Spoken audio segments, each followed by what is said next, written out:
Hello बच्चों, स्वागत है हमारे इस यूट्यूब के चैनल पे। बच्चों, आज की क्लास में हम लोग क्लास 10th की केमिस्ट्री के पहले चैप्टर के बारे में बात करने वाले हैं। और पहले चैप्टर में हम लोगों का ये चौथा वीडियो है, जिसमें पहला टॉपिक आपको दिख रहा है द्विविस्थापन अभिक्रिया ना। द्विविस्थापन अभिक्रिया, द्विविस्थापन अभिक्रिया को बच्चों उभय अपघटन अभिक्रिया भी कहते हैं। क्या कहते हैं? उभय अपघटन अभिक्रिया। इसको इंग्लिश में हम लोग बोलते हैं डबल डिस्प्लेसमेंट या डबल डीकम्पोजिशन रिएक्शन। ठीक ना। होता क्या है बच्चों, ध्यान देते हैं हम लोग, वह रासायनिक अभिक्रिया, ध्यान दीजिएगा सभी लोग, वह रासायनिक अभिक्रिया जो आयनों के आदान प्रदान से पूर्ण होती है, आयनों के आदान प्रदान से पूर्ण होती है, उसे हम लोग क्या कहते हैं बच्चों? उसे हम लोग बोलते हैं द्विविस्थापन अभिक्रिया या उभय अपघटन अभिक्रिया। नाम से ही पता चल रहा है बच्चों, द्विविस्थापन का मतलब विस्थापन दो जगह होगा, यानी कि आयन जो होंगे पॉजिटिव निगेटिव के साथ और निगेटिव पॉजिटिव के साथ दो जगह विस्थापन आपको देखने को मिलेगा। जैसा कि हम लोग एग्जाम्पल में देख रहे हैं। देखिए बच्चों, यहाँ पे पहला एग्जाम्पल क्या है? NaOH और HCl। ठीक ना। NaOH और HCl आपस में रिएक्शन करके NaCl और जल बना रहे हैं। देखिए यहाँ पे NaOH को Na+ और OH- में तोड़ते हैं हम लोग, और HCl को हम लोग तोड़ते हैं H+ और Cl- में। तो इसका माइनस और इसका प्लस बच्चों जुड़ा, ये बना दिया H2O, और ये प्लस और माइनस जुड़ा तो बना दिया NaCl, Na+ और Cl-। ठीक ना। इसी तरह से यहाँ भी देख लीजिए, H+ और OH- मिलके क्या बना रहा है? H2O और CH3COOH यानी एसीटेट आयन, और सोडियम आयन मिलके बना रहा है सोडियम एसीटेट। क्या बना रहा है बच्चों? Sodium acetate. तो आयनों का आदान प्रदान हो रहा है। यहाँ पर क्या हो रहा है बच्चों? आयनों का आदान प्रदान। और आप सभी लोग जानते हैं, आयनों के आदान प्रदान से जो अभिक्रिया पूर्ण होती है उसे हम लोग द्विविस्थापन अभिक्रिया या उभय अपघटन अभिक्रिया कहते हैं। ठीक है, आगे हम लोग बात कर लेते हैं बच्चों। अगला टॉपिक हमारे पास क्या है? अगली अभिक्रिया है ऊष्माक्षेपी अभिक्रिया। नाम से ही पता चल रहा है, ऊष्माक्षेपी। क्षेपी का मतलब होता है कि ऊष्मा का बाहर निकलना। ठीक ना। ऊष्माक्षेपी मतलब ऊष्मा का बाहर निकलना। वह रासायनिक अभिक्रिया जिससे ऊष्मा उत्सर्जित होती है, यानी ऊष्मा बाहर निकलती है, ऐसी रासायनिक अभिक्रिया को हम लोग क्या नाम देते हैं बच्चों? ऊष्माक्षेपी अभिक्रिया। ठीक ना। वह रासायनिक अभिक्रिया जिससे ऊष्मा उत्सर्जित होती है उसे ऊष्माक्षेपी अभिक्रिया कहते हैं। बहुत आसान है। हम लोग इसका एग्जाम्पल देखते हैं बच्चों। कार्बन की अभिक्रिया ऑक्सीजन से ना, कार्बन की अभिक्रिया ऑक्सीजन से कराएंगे तो बनेगा कार्बन डाइऑक्साइड। और सभी लोग जानते हैं कार्बन डाइऑक्साइड के बनने के बाद इससे 94 किलो कैलोरी ऊष्मा क्या होती है? बाहर निकलती है। ठीक ना। 94 किलो कैलोरी ऊष्मा क्या होती है बच्चों? बाहर निकलती है। ठीक ना। ये किस प्रकार की अभिक्रिया में आएगा? ऊष्माक्षेपी अभिक्रिया में। ठीक ना। उसी तरह से यदि हम लोग जल को बनाना है तो हाइड्रोजन और ऑक्सीजन की अभिक्रिया यदि हम लोग कराते हैं और जल का निर्माण होता है तो इससे 136.8 किलो कैलोरी ऊष्मा क्या होती है बच्चों? बाहर निकलती है। ठीक ना। तो ये दोनों अभिक्रिया किस प्रकार की हैं? ऊष्माक्षेपी अभिक्रिया। कोई भी ऐसी अभिक्रिया हो जिससे ऊष्मा उत्सर्जित होती हो, यानी ऊष्मा बाहर निकलती हो, तो ऐसी अभिक्रिया को हम लोग नाम देते हैं क्या? ऊष्माक्षेपी अभिक्रिया। आगे हम लोग देखते हैं बच्चों, ऊष्मा शोषी अभिक्रिया, एंडोथर्मिक रिएक्शन। ऊष्मा शोषी अभिक्रिया क्या होता है? वह रासायनिक अभिक्रिया जिसमें ऊष्मा अवशोषित होती है। नाम से ही पता चल रहा है, ऊष्मा क्या होगी? अवशोषित होगी। वह रासायनिक अभिक्रिया जिसमें ऊष्मा अवशोषित होगी उसे हम लोग क्या कहेंगे बच्चों? उसे हम लोग बोलेंगे ऊष्मा शोषी अभिक्रिया। जैसे फास्फोरस पेंटाक्लोराइड की बात कर ले, तो फास्फोरस पेंटाक्लोराइड को जब तक आप ऊष्मा नहीं देंगे तब तक ये फास्फोरस ट्राइक्लोराइड और क्लोरीन में नहीं टूटेगा। ठीक है।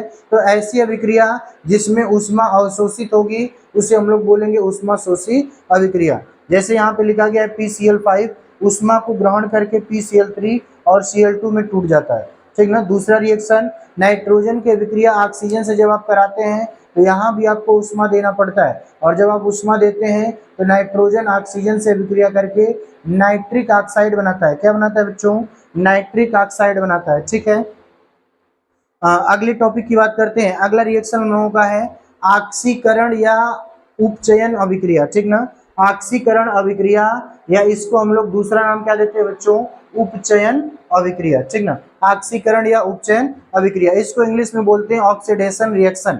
ऑक्सीडेशन रिएक्शन, ध्यान देंगे सभी लोग, ऑक्सीकरण अभिक्रिया या उपचयन अभिक्रिया क्या होता है, ठीक ना।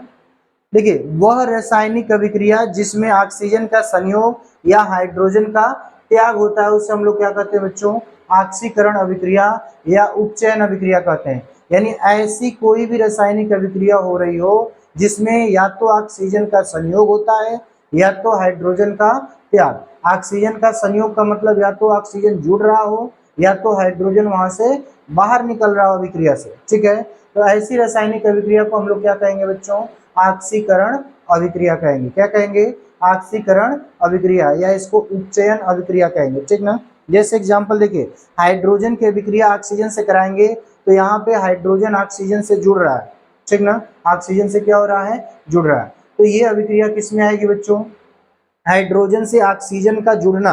ऑक्सीजन का जुड़ना कौन सी अभिक्रिया होगी, ऑक्सीकरण अभिक्रिया, यानी जल जो बन रहा है ये ऑक्सीकरण अभिक्रिया है। यदि हम कॉपर धातु की बात कर लें, कॉपर धातु की अभिक्रिया ऑक्सीजन से कराएंगे तो यहाँ भी ऑक्सीजन जुड़ रहा है ना, यहाँ भी कौन सी अभिक्रिया होगी, ऑक्सीकरण अभिक्रिया होगी, ठीक ना। इसका एक और परिभाषा देखते हैं बच्चों, हम लोग इसको क्या बोल सकते हैं, वह रासायनिक अभिक्रिया जिसमें इलेक्ट्रॉन का त्याग होता है ना, इलेक्ट्रॉन का त्याग होता है उसे भी हम लोग क्या कहते हैं बच्चों, ऑक्सीकरण अभिक्रिया। यानी ऐसी रासायनिक अभिक्रिया जहां से इलेक्ट्रॉन बाहर निकलते हो, इलेक्ट्रॉन का उत्सर्जन होता हो, है ना, इलेक्ट्रॉन का त्याग होता हो, ऐसी रासायनिक अभिक्रिया को हम लोग बोलते हैं ऑक्सीकरण अभिक्रिया, ठीक है। Loss of electron is called oxidation, ठीक है। तो इलेक्ट्रॉन का लॉस होना, इलेक्ट्रॉन का बाहर निकलना क्या कहलाएगा बच्चों, ऑक्सीकरण अभिक्रिया कहलाएगा। जैसे जितने भी धातु होते हैं, धातु रासायनिक अभिक्रिया में इलेक्ट्रॉन को त्याग कर धनायन बनाते हैं ना,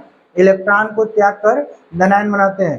तो इलेक्ट्रॉन जिस रासायनिक अभिक्रिया में, सॉरी, धातु जिस रासायनिक अभिक्रिया में इलेक्ट्रॉन को त्याग कर धनायन बनाते हैं वो अभिक्रिया भी ऑक्सीकरण अभिक्रिया होती है। जैसे ध्यान दीजिएगा, मैग्नीशियम ने 2 इलेक्ट्रॉन का त्याग किया और 2 प्लस चार्ज बनाया, इसका मतलब ये अभिक्रिया कौन सी है बच्चों, ये अभिक्रिया आपकी है ऑक्सीकरण अभिक्रिया। या इसी तरह से एल्युमिनियम की बात कर लें, एल्युमिनियम भी 3 इलेक्ट्रॉन का त्याग करके 3 प्लस का निर्माण कर रहा है, इसका मतलब इसके ऊपर 3 प्लस चार्ज आ रहे हैं, यानी ये अभिक्रिया भी किस में आएगी, ऑक्सीकरण अभिक्रिया में आएगी, ठीक है बच्चों। तो जहाँ पे इलेक्ट्रॉन का त्याग होगा ऐसी रासायनिक अभिक्रिया भी किस में आती है, ऑक्सीकरण अभिक्रिया या उपचयन अभिक्रिया, ठीक ना। यहाँ पे नोट लिखा हुआ है बच्चों, ध्यान देते हैं इसको। पहला पॉइंट है कि ऑक्सीकरण संख्या, ठीक ना, ऑक्सीकरण संख्या जो होता है, ऑक्सीडेशन नंबर जो होता है, इसको हम लोग आगे पढ़ेंगे बच्चों। फिलहाल ये समझ लीजिए कि किसी भी तत्व, परमाणु या आयन के ऊपर जितना आवेश उपस्थित होता है वो उसकी ऑक्सीकरण संख्या कहलाती है, ठीक ना। फिलहाल के लिए इतना समझिए, आगे आने वाले वीडियो में हम लोग इसको विस्तृत रूप से पढ़ेंगे, ठीक ना। तो ऑक्सीकरण संख्या का मतलब किसी भी तत्व, परमाणु या अणु या आयन के ऊपर अगर जो आवेश होगा, चाहे प्लस आवेश हो चाहे माइनस आवेश हो, चाहे उसके ऊपर आवेश का मान 0 हो, है ना, वो ऑक्सीकरण संख्या कहलाता है। क्या कहलाता है बच्चों, ऑक्सीकरण संख्या। तो कह रहा है कि ऑक्सीकरण संख्या का बढ़ना, ऑक्सीकरण संख्या का बढ़ना भी क्या कहलाता है बच्चों, ऑक्सीकरण अभिक्रिया कहलाता है, ठीक है। अगला पॉइंट देख लीजिए, कोई भी तत्व की अगर हम बात कर लें तो अधिक से अधिक वो 3 इलेक्ट्रॉन को ग्रहण कर सकता है और अधिक से अधिक 3 इलेक्ट्रॉन को त्याग कर सकता है। कोई भी तत्व 3 से ज्यादा न तो इलेक्ट्रॉन ग्रहण करता है न तो ज्यादा त्याग करता है। बात समझ में आया, 3 से अधिक इलेक्ट्रॉन का न तो ग्रहण होगा न तो 3 से अधिक इलेक्ट्रॉन का त्याग होगा, ठीक है। तो ये हो गया बच्चों ऑक्सीकरण अभिक्रिया। अगली अभिक्रिया के बारे में बात करते हैं।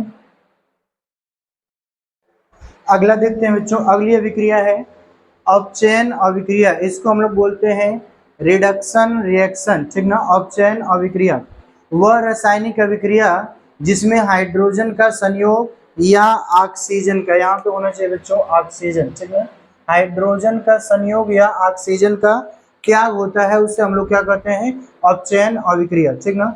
वह रासायनिक अभिक्रिया जिसमें हाइड्रोजन का संयोग या ऑक्सीजन का त्याग होता है उसे हम लोग क्या कहते हैं बच्चों, अपचयन अभिक्रिया, यानी ऑक्सीकरण अभिक्रिया जो हम लोग पढ़े थे उसका ठीक विपरीत अभिक्रिया है। ऑक्सीकरण में ऑक्सीजन का संयोग और हाइड्रोजन का त्याग हो रहा था, अपचयन में हाइड्रोजन का संयोग और ऑक्सीजन का त्याग हो रहा है। ठीक है, जैसे एग्जाम्पल देखते हैं बच्चों, जिंक ऑक्साइड कार्बन से अभिक्रिया करके जिंक और कार्बन मोनोऑक्साइड बनाता है। तो जो ऑक्सीजन है जिंक से अलग होकर कार्बन के साथ जुड़ गया, किसके साथ जुड़ गया, कार्बन के साथ जुड़ गया, तो बना जिंक धातु और कार्बन मोनोऑक्साइड।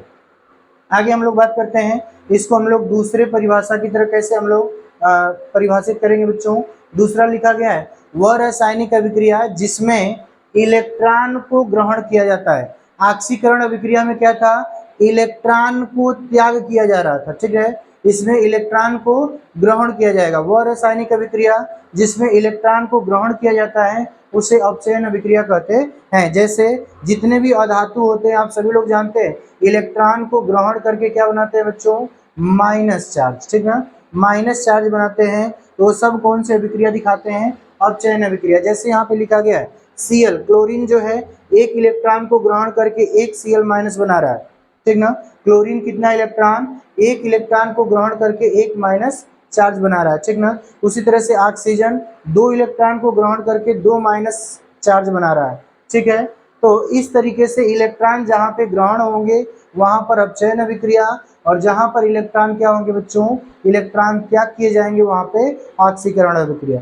ठीक है, आगे देखिए अगला लिखा गया है कि ऑक्सीकरण संख्या का घटना अपचयन अभिक्रिया कहलाता है। जैसे उसमें हम लोग पढ़े थे, ऑक्सीकरण वाले में पढ़े थे कि ऑक्सीकरण संख्या का बढ़ना ना, ऑक्सीकरण संख्या का बढ़ना कौन सी अभिक्रिया होती है, ऑक्सीकरण अभिक्रिया। उसी तरह से ऑक्सीकरण संख्या का घटना कौन सी अभिक्रिया, अपचयन अभिक्रिया। ठीक ना, अगली अभिक्रिया की बात करते हैं बच्चों, अगला है रेडॉक्स अभिक्रिया। ठीक ना, इसको हम लोग इंग्लिश में रेडॉक्स रिएक्शन बोलते हैं। ठीक है, वह रासायनिक अभिक्रिया जिसमें ऑक्सीकरण और अपचयन, जिसमें ऑक्सीकरण और अपचयन दोनों अभिक्रियाएं एक साथ होती हैं उसे हम लोग क्या कहते हैं बच्चों, रेडॉक्स अभिक्रिया। क्या कहते हैं, रेडॉक्स अभिक्रिया। ठीक है, जैसे ध्यान से देखिए, यहाँ पे कॉपर ऑक्सीजन के साथ जुड़ करके यौगिक बनाया हुआ है। ठीक ना, और ये हाइड्रोजन के साथ अभिक्रिया करके, ठीक ना, क्यूप्रिक ऑक्साइड जो है हाइड्रोजन से अभिक्रिया करके किस में बदल गया, कॉपर धातु में और जल में। ठीक ना, कॉपर धातु और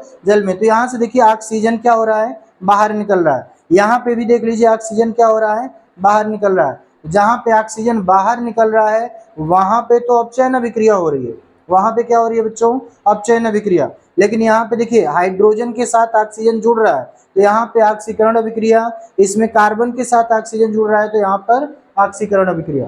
तो ऑक्सीकरण अभिक्रिया और अपचयन अभिक्रिया दोनों अभिक्रियाएं एक साथ हो रही हैं। ठीक ना, दोनों अभिक्रिया एक साथ होगी तो ऐसी रासायनिक अभिक्रिया को हम लोग नाम देंगे रेडॉक्स अभिक्रिया। ठीक ना, तो बच्चों हम लोग अभी तक रासायनिक अभिक्रिया के प्रकार के बारे में चर्चा किए। अब इसके आने वाले वीडियो में हम लोग अगले टॉपिक के बारे में बात करेंगे। ठीक ना, धन्यवाद।